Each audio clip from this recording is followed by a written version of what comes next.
Welcome into Bengals Breakdown by Chat Sports. Tom Downey here with everything you need to know about the Bengals' current playoff picture, the path, the scenarios, etc., in what is probably going to come down to the final game of the season in what is shaping up to be a wild card race for the AFC.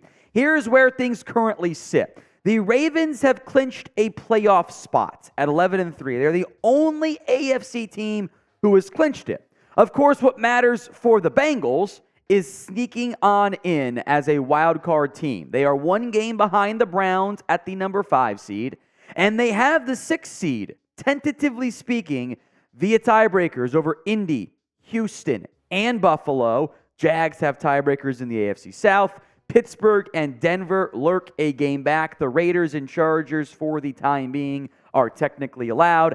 However, that is a tentative hold on that number 6 seed because the tiebreakers could flip the Bengals' way. Now, if you want the Bengals to make the playoffs this year, then type me in the comments section. I think every single person watching wants to, so spam it right now. Bengals helped out their teams with a big-time win over the Vikings, 27-24, and one of the most... I haven't watched many football games on a plane.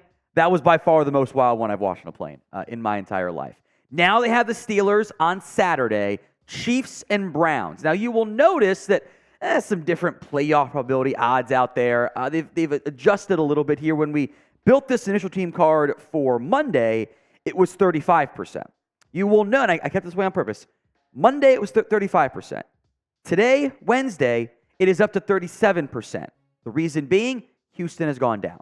The C.J. Stroud injury, which seems like he's going to miss this week's game, has negatively impacted them at least a little bit. That is noteworthy because these are all based on, who you play, schedule, etc., simulations. So the odds have tweaked a little bit. We'll put the Browns in the last spot because they're at 88%. They're 9-5. One more win probably gets them in.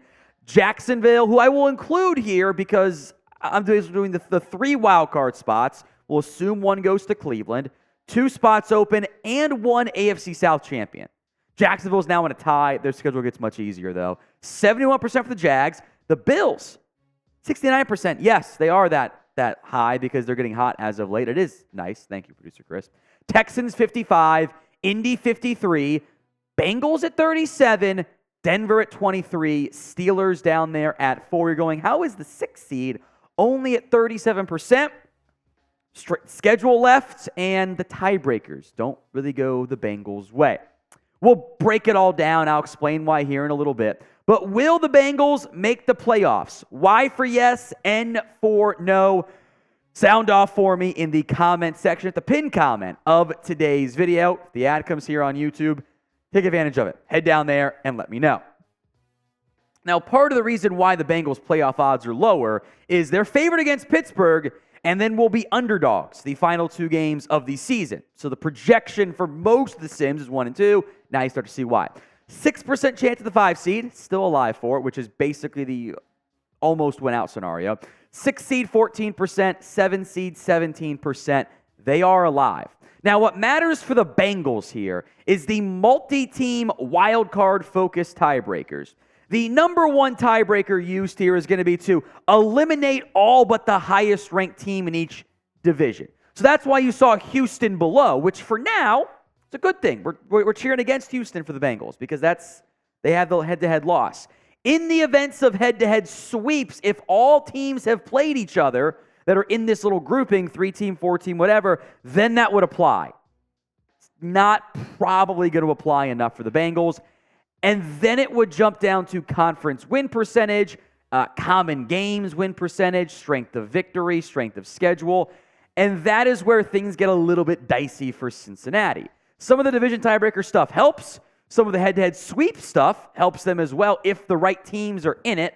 Like, for example, right now, because Indy is ahead of Houston in the division, Houston gets knocked out first, and then that head-to-head sweep that does not apply. And then your wins over Indy and Buffalo are super impactful. But if Houston would to take that spot over, I know it's crazy, right? If Houston takes that spot over Indianapolis, well, then head-to-head sweep does not apply, and then it would jump to the more likely outcome in the end, conference win percentage, and now the Bengals are on the outside looking in. The Bengals aren't going to win most of the tiebreakers involved here, and that is because they are 3-6 in conference play this year. So you're, in the end, for tiebreaker purposes, you kind of either want to get the Bills all the way out of there or have them be involved in the tiebreaker, get Denver out of there so the head-to-head sweep stuff could apply, and you don't want the Steelers or Browns in there, and you want Indy over Houston. I know, it's weird, but there is a path. We'll break them all down here on today's show with the odds of how the outcomes all play out. But today's show is made possible by Prize Picks. It is the easiest and most exciting way to play daily fantasy sports. Go to prizepicks.com/CLNS and use code CLNS for a first deposit match up to $100. Prize Picks has launched some new features. The 12 Days of Picksmas, a new promo each day leading up to Christmas, and Demons and Goblins. Goblins is a lower stat projection that's easier to win with a smaller payout. The Demons are a higher stat projection with a higher payout, but harder to win. So what I'm doing this is I'm doing my normal flex play on Justin Jefferson more than passing yards, more than Justin Jefferson receiving yards, Justin Fields passing yards, and anytime ceiling touchdown, because I'm just going to do that normally.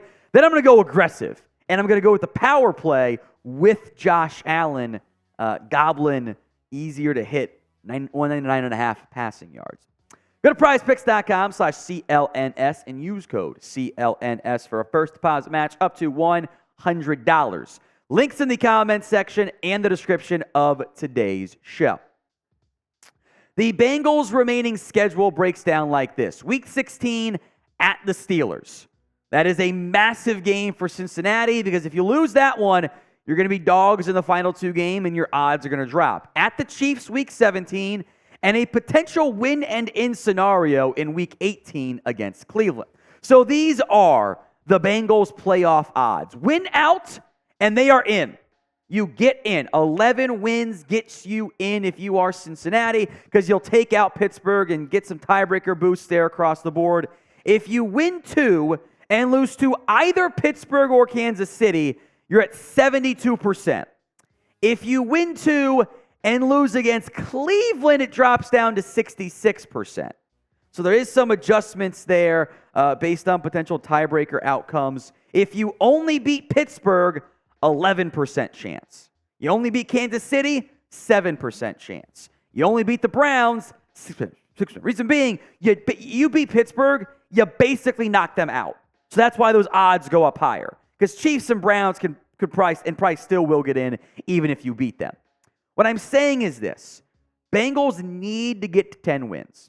They're at 9, probably means the tiebreakers won't go their way because there'll be too many teams there at 9, and they'll be overloaded and it'll have to go to the conference win percentage, which Bengals are not going to win unless they win a bunch of games, right?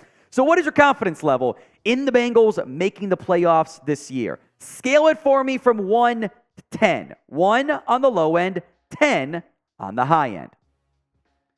Here's how the playoff odds swing based on each outcome, independent of those 3 games, right? So Steelers, 56% chance if they win, 13% chance to lose. It's a 43% swing. That is massive. Now, you'll notice both playoff odds are still higher for the Chiefs because you're going to be heavy underdogs. So it's even if you lose, you weren't expected to anyway. It's kind of already built into it, an expected loss versus a surprising win. It goes up higher, 40%, 39% with the Browns standpoint there. This is a key game. This is a game you have to go win. If you harbor playoff aspirations, you got to come out on top. Losing to Pittsburgh, getting swept by Pittsburgh, suddenly they're right back in the playoff mix. They're tied with you. And if in the scenario that they win games too, remember the division tiebreaker stuff? They're ahead of you. They beat you twice. That's a real issue.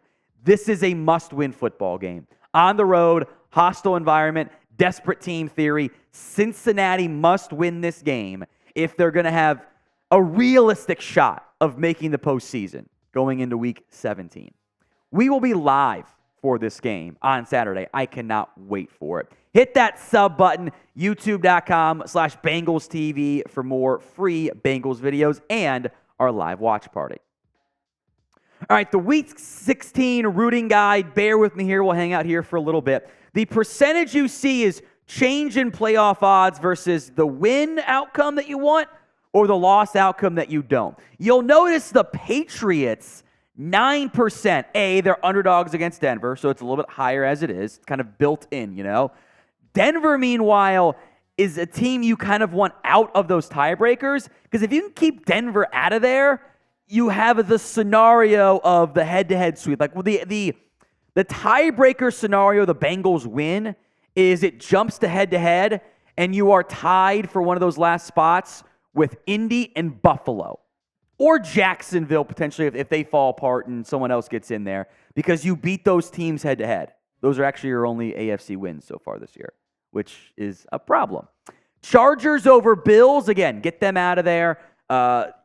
You want these teams to lose unless it would negatively impact you if the other team won. So Chargers, no surprise there again. Upsets, that's why they're higher. Same with Tampa over Jacksonville.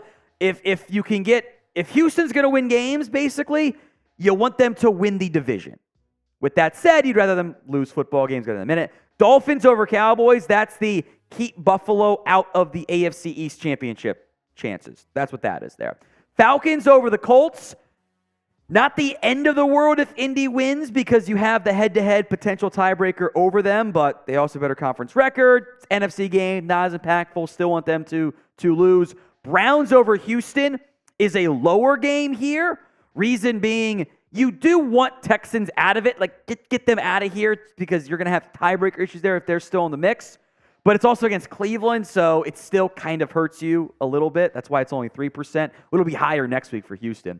Chiefs over the Raiders, it's just 2%, because it eliminates the entire 2% chance of the Raiders making the playoffs. That's what that is there. So, Bengals, recent weeks have gone their way. Has to continue on Saturday and Sunday and I guess Monday as well.